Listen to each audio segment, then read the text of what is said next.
Shalom, selamat pagi saudaraku. Pagi ini saya mau membagikan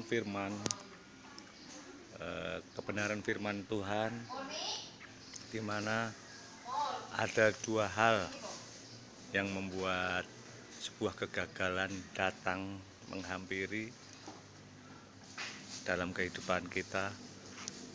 Dan tentunya kegagalan itu pernah setidaknya kita alami. Namun dua hal yang menyebabkan kegagalan ini juga perlu kita ingat dan perlu kita pegang, supaya hal ini, kegagalan-kegagalan yang lain tidak terjadi di dalam kehidupan kita. Saya akan mengambil kebenaran firman dari kitab Kejadian 16, di mana Sarah di dalam ayat 2 mengatakan bahwa aku tahu bahwa Tuhan tidak memberikan keturunan kepadaku, dan dia mengatakan supaya suaminya Abraham untuk menghampiri budaknya yang bernama Hagar supaya mendapatkan keturunan. Dan yang kita tahu bahwa Abraham merespon dengan baik keputusan yang salah yang sudah dibikin oleh istrinya, yang tidak sabar dengan waktu Tuhan, yang seringkali juga kita lakukan saudaraku ya. Kita tidak sabar menunggu waktunya Tuhan, kapan itu akan terjadi janji Tuhan di dalam kehidupan kita. Dan Sarah telah memberikan contoh yang tidak baik, sehingga dia mengambil kesimpulan yang salah terhadap Tuhan. Perlu kita tahu bahwa Tuhan seringkali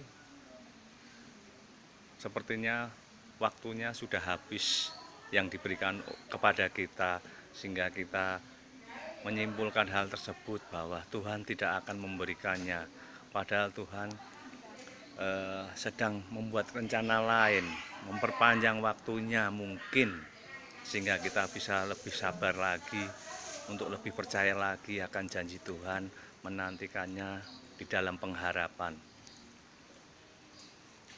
Dan kesimpulan yang diambil oleh Sarah ini kesimpulan yang salah saudaraku ya, sehingga Hagar setelah dihampiri oleh Abraham, dia melahirkan seorang anak yang bernama Ismail, yang tentunya kita tahu dengan adanya keturunan ini sampai sekarang pun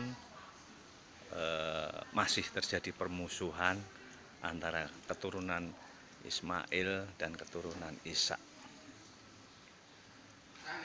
Dan tentunya ketergesa-gesaan yang dilakukan oleh Sarah di dalam mengambil kesimpulan bahwa Tuhan tidak mengasihi Sarah, bahwa janji Tuhan tidak berlaku untuk Sarah, bahwa Tuhan tidak menolong, tidak memberikan keturunan kepada Sarah, ternyata salah besar saudaraku ya. Dan ini jangan sampai kita tiru, jangan sampai kita juga mengambil keputusan, kesimpulan yang tergesa-gesa, sehingga kita tahu kejadian yang selanjutnya bahwa timbul permusuhan di antara Sarah dan Hagar. Dan itu yang pertama. Yang kedua, di ayat 4 dikatakan bahwa setelah Abraham menghampiri Hagar, maka mengandunglah Hagar, dan Hagar memandang rendah Sarah istri Abraham.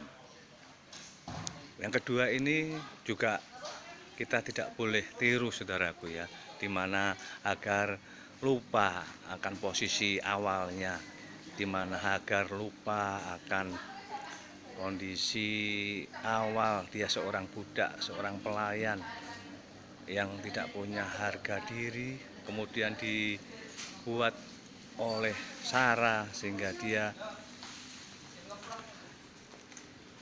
sehingga dia sehingga dia eh, sehingga dia menghina Sarah, dan ketika dia sudah lupa bahwa dia menghina Sarah, akhirnya Sarah mengusir dia. Kita seharusnya tidak meniru kesombongan ini, kita tidak bisa meniru apa yang sudah dilakukan Tuhan, kebaikan Tuhan sama kita pada Hagar, tapi kenyataannya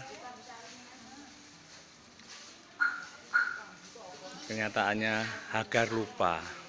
Kita juga tahu firman Tuhan bahwa Tuhan akan merendahkan orang yang meninggikan dirinya, dan itu terjadi pada Hagar.